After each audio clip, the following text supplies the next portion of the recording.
3, 2, 1, feu! Nous évaluons aujourd'hui à Canjuers un nouveau mode de tir qui est réalisé par le tireur sur un ennemi qu'il ne peut pas voir, mais dont il sait qu'il se trouve à proximité d'un repère visuel sur lequel il peut accrocher son missile.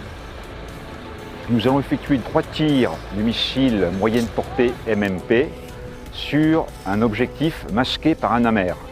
Donc actuellement, vous voyez dans mon dos cet amère qui sera composé d'une structure en bois sur laquelle on va venir monter un filet camouflage.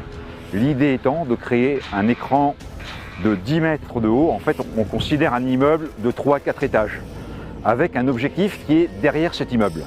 Donc concrètement, le tireur, il sera derrière son poste de tir, il aura face à lui un mur et il sait que potentiellement derrière ce mur, il y a sa cible.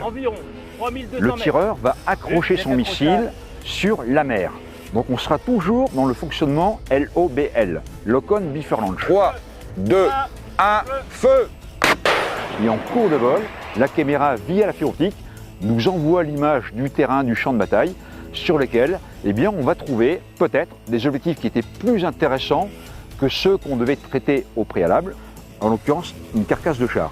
Donc il va passer d'un accrochage missile sur cette amère à un accrochage sur le char qui est derrière.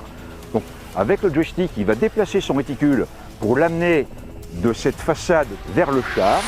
Lorsqu'il appuie sur le bouton de validation, automatiquement le missile va rejoindre ce nouveau point. Si par exemple on a des personnels qui sont derrière un bâtiment, on va utiliser le même principe, on viendra accrocher le missile sur ce personnel. Reçu, cible détruite. Objectif détruit, fin du tir. Reçu, fin d'enregistrement. Notre but, c'est demain d'offrir de nouvelles palettes de possibilités dans les unités des forces terrestres et des forces spéciales, notamment de pouvoir faire du tir au-delà de la vue directe.